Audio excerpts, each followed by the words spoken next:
Bonsoir à toutes et à tous à la une de cette édition d'information. Après la présidence de la République et la primature, le tour est revenu au Conseil économique et social de recevoir la traditionnelle présentation des vœux. Paul Biya Oguemba a reçu ce 17 janvier 2014 les différents vœux de la part des administrations publiques, parapubliques et privées. Et puis, audience au ministère des Affaires étrangères ce matin, Maître Sayata Maïga, porte-parole du bureau de la Commission africaine des droits de l'homme, a été reçu par Emmanuel Isozé-Gondé, patron de ce département ministériel. Les détails dans ce journal.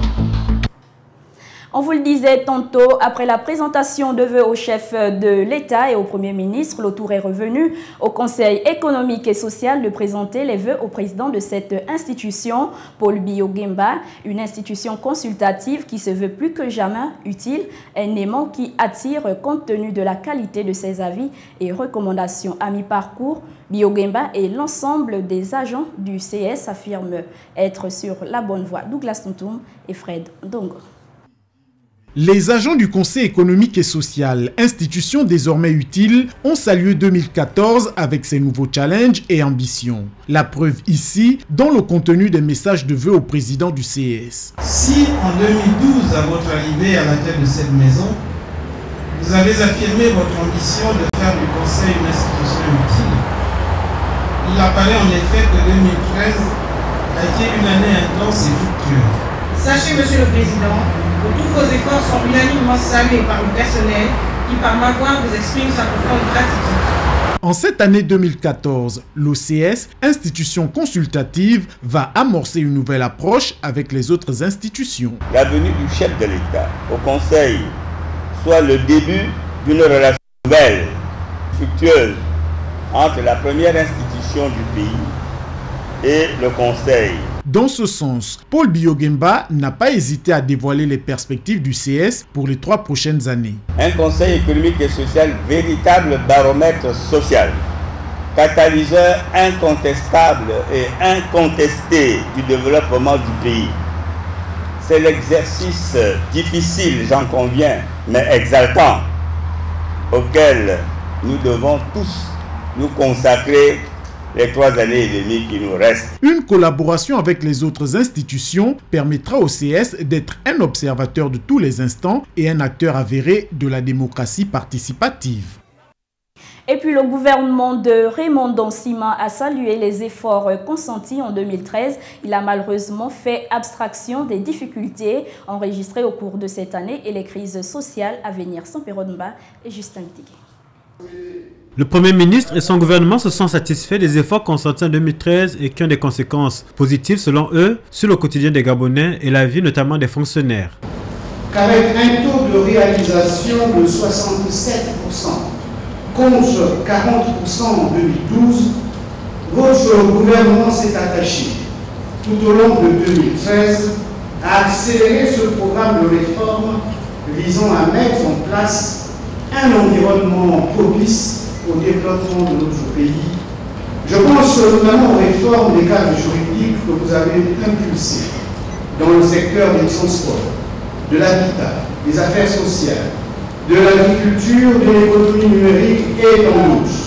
De beaux succès qu'il fallait effectivement saluer, mais quelle fut difficile cette année 2013 avec les grèves à répétition dans les secteurs publics et privés. Et cette année ne s'est pas tirée sans avoir légué à l'année 2014 de nombreux problèmes. En témoignent les multiples groupes de grévistes qui se sont installés le long des murs de la primature ou du ministère de l'économie. Les agents radiés de la CNSS qui crient au scandale, les agents de l'éducation nationale qui menacent de refermer les portes des salles de classe, les agents du secteur santé qui tiennent à retirer la blouse blanche, le prix des fruits qui augmente, le prix du poisson qui s'envole. En même temps, les Gabonais attendent les logements sociaux, réclament un meilleur système de transport, espèrent une révision des grilles salariales et supposent encore que les postes budgétaires seront enfin attribués à ceux qui les attendent depuis 2012. Raymond Donsima dit penser que la presse lui en veut, mais la presse ne fait que relever avec justesse ce qu'elle voit. On parle à présent de la 3e conférence des directeurs provinciaux du travail et assimilés qui s'est ouverte hier. Elle se poursuit à l'auditorium de l'immeuble Arambo à Libreville. Une conférence qui se tient sous la tutelle du ministère de l'économie, de l'emploi et du développement durable. Il était aussi question de la place et du rôle des syndicats. Martial Tsonga et Fred Ndongo pour le compte rendu. Pratique et expérience de l'administration du travail pour un Gabon émergent, c'est le thème de la 3e conférence des directeurs provinciaux du travail et assimilés qui a réuni depuis jeudi dernier plusieurs participants dans les syndicats. Nous, en tant que syndicat, notre syndicat d'abord est une force de proposition et une force aussi de pression. Alors nous devons absolument, sur les pratiques, nous devons effectivement louer les bonnes pratiques et dénoncer, critiquer les mauvaises pratiques de telle sorte que nous puissions aller vers une amélioration des services de l'administration du travail, pour laquelle effectivement nous sommes un partenaire. Et à ce titre, nous avons eu à énumérer les différentes activités que nous avons menées. Prôner pour la revendication responsable et constructive, c'est selon Thierry Mamas Mavungo le moyen le plus fiable pour résoudre les différends dans l'univers du travail. En tant que syndicat responsable, il faut savoir poser les problèmes et faire en sorte que vous puissiez effectivement être écouté. Un bon dirigeant, c'est celui qui voudrait avoir en face de lui de bons interlocuteurs. Et nous tenons à ce que nous ne devons pas faire de la revendication pour la revendication. Nous devons poser les problèmes dans les normes de façon à ce que nous puissions être écoutés et pour nous viser aussi le règlement des problèmes qui sont plus ou moins posés à la tutelle. Notons tout de même que les travaux prennent fin demain samedi avec sans doute plusieurs résolutions pour que chaque secteur d'activité trouve son compte. Le bureau de la Commission africaine des droits de l'homme conduite par Maître Sayata Maïga a été introduit ce matin au cabinet d'Emmanuel Issoze Gondé, ministre des Affaires étrangères du Gabon. Une visite qui tient lieu de compte rendu de la visite entamée par les membres de cette institution intergabonaise. Reportage de Kenyongori et Justin Bitégué. Il était 10 heures lorsque la délégation de la Commission africaine des droits de l'homme et des peuples a été reçue par le ministre en charge des Affaires étrangères. Une visite considérée comme compte-rendu après les multiples rencontres menées en terre gabonaise avec plusieurs acteurs et institutions de ce pays. Nous sommes en train d'entreprendre une mission de promotion en République gabonaise. Et le point d'entrée du pays, c'est le ministère des Affaires étrangères et de la coopération internationale. Le Gabon, depuis un certain temps, a marqué un intérêt certain pour non seulement le rôle de la Commission africaine des droits de l'homme et des peuples, mais également le travail que nous faisons au profit des populations africaines. Malgré les efforts du Gabon qui assure la présidence de la Commission africaine des droits de l'homme, il existe encore quelques points qui méritent d'être vus, revus, améliorés et ratifiés.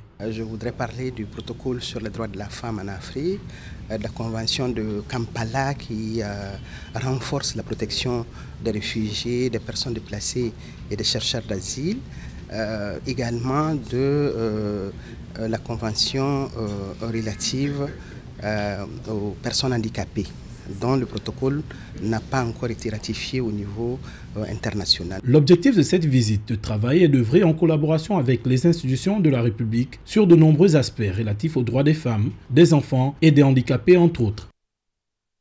Clôturons ce journal avec cette exposition d'objets d'art au lycée Monseigneur Bessieux de Libreville. Les élèves de cet établissement scolaire ont été gratifiés d'une exposition des tableaux d'art, une occasion pour le lycée de lancer aussi son club de beaux-arts. Le point avec Martial Tsonga et Fred Ndongo.